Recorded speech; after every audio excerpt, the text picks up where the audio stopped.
What's up, folks? I'm back. This is Wealthy Tainment, and I want to say thank you and welcome into this quick video I'm going to put out about $100,000 and how it's changed people's mindset, at least according to Charles Munger and a lot of different just articles and different videos that's been put out that $100,000 will change your mindset. So let's get into this, right? Charles Munger came out and stated that, getting that first $100,000 is going to just catapult you to a position where you're going to become wealthy, or at least that's the first big step. Hard work, determination, discipline, perseverance. A lot of these things and these tangibles are important to get you to that next step. And whatever that mindset is for that, having 6 digits in your bank account, it changes everybody's perception on, hey, I got this far, or I'm doing well, I'm going to keep going. And I think that's what the mindset is for Charles Munger, and why he said all these things recently in an article. Now, he also said these things back in 2003. And in 2003, he came out and stated that that's, again, $100,000 is your first big step. And there's a lot of challenges to get that 100,000. We get it. Inflation, you got a lot of problems out there with once you start making more money, you start spending that money, right? That money starts to now become something that you live that lifestyle. And that's a big threat to you gaining and making that, or putting that $100,000 in your bank account. Now, the mindset is once you get that 100,000, it turns into 200,000 very quickly. Then that doubles and it turns into 400,000. And before you know it, you're at $1 million, right? Or at least I wouldn't even say $1 million is wealthy today. But there is a problem that we talk about with him, because he come out and said this in 2003 and then recently said it again. But you look at the inflation rate, and the inflation rate obviously has been going up faster than the national average for income. Now, we all know that each region, each city has different levels of income based off of that region, right? But the national average for income, inflation was at one point going faster than that.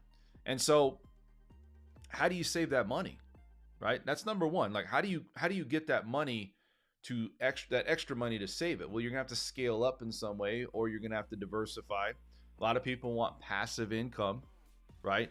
And there's a case out there right now, and we'll get into that on another topic of, is it better to save and eliminate debt, or is it better to take on some debt and cash flow? And we'll talk about that on another topic, but that isn't a way for you, that it could be a vehicle for you to get to that $100,000, because once you get there, for whatever reason, and I get it, it's a confidence thing, it's a mindset thing, it boosts your morale.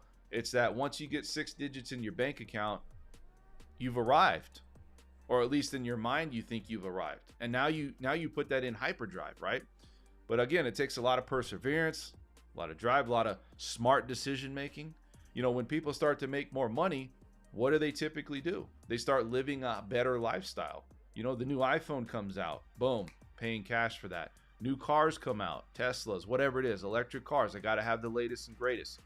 That does impose a threat, because for you to save your money, especially if you're on a fixed income, especially if maybe you're a 2 household income and you have a budget, or at least you have a certain amount of money that you have to set aside, it might take you years to get there, right? Some people want to accelerate that. You get a lot of people that are putting out different things that maybe cash flow them money. We know a lot of YouTubers. There's a lot of people investing money, stocks, whatever it is. But the reality is that everybody wants to get to that 100,000. There's a lot of focus on that. And I wouldn't disagree that it does change your mindset, because it does. But what does $100,000 get you today? So you got to think that in 2003, that mindset was perfect, because it's like, okay, this is before we started printing money. Things started going crazy. Inflation was at the level it is today. But you got to look at today. What does that same money buy you today? You would need to make $166,000, or have $166,000 in your bank account that would equal the same purchasing power or value in 2003 of 100,000. So that means you basically need more money to buy the same goods and services today, if you want to call it that. So really you need $200,000. So every time there's these threats, and every time you're trying to make and save money, is it now 200,000 instead of 100,000 for you to get started, right? I don't know, but you look at the six digits, you look at that mindset that people have. Don't get me wrong, 100,000, that gets you started.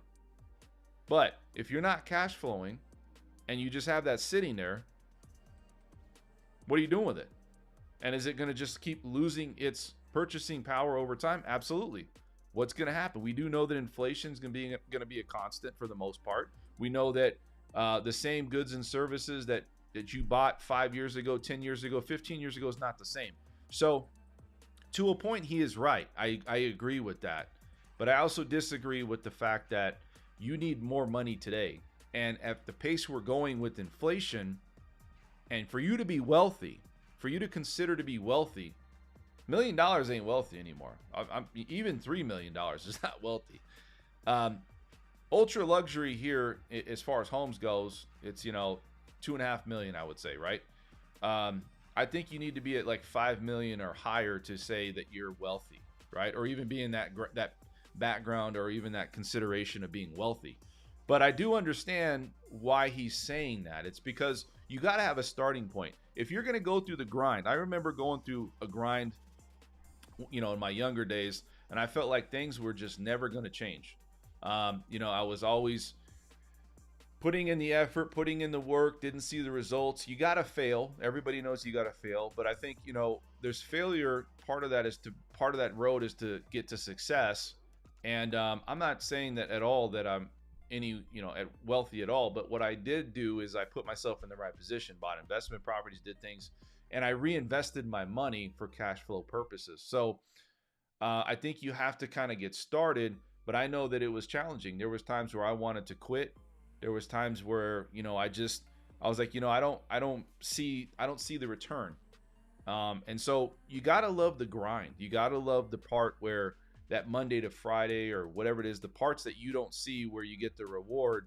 I think that's the hard part of getting to 100,000, or at least obtaining 100,000. And then it changes your perception. It changes your mind. It changes how you think. You feel like you have options.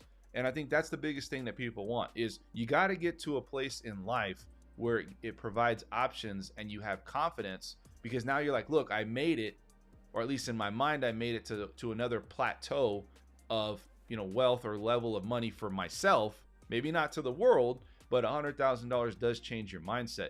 Again, I think it's 200,000 starting point today, not 100. But again, that 6 digits showing in your bank account, it says a lot. But I remember the challenges that I went through. I remember some of the things that people were telling me, that you can't give up. And it was hard. There was times I would go home and I just say, I don't want to do this anymore. I just don't want to do it. I'm not seeing the light at the end of the tunnel.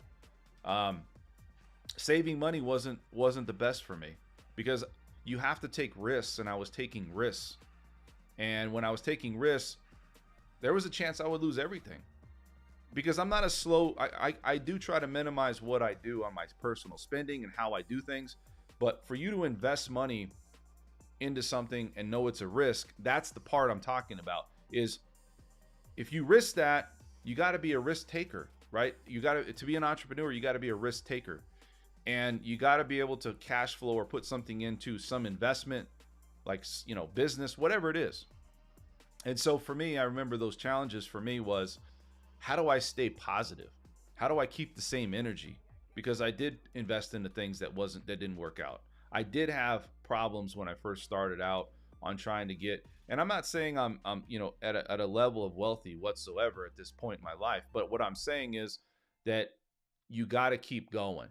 You got to keep believing, and that saving part of it is very difficult. That first $100,000, I don't know today if you can really save money with how things are flowing today in the economy. And I think that's what everybody really cares about. Everybody really focuses on the economy because that directly impacts them, right? So that first 100,000, however anybody needs entertainment, anybody that needs to, obtain it, I would say it's 200,000. I wouldn't say it's 100,000. I think you need to get your first 200,000, and then I think that changes your mindset. Even though that 100,000 is great, it's got the 6 digits, blah blah blah. I think to have options in this world today, you have to have more money because it's going to take money to make money. So if you guys have any questions, let me know. I appreciate you guys. Comments in the comment section. I'll answer them the best I can. And we'll see you guys at the next one. I'm out of here.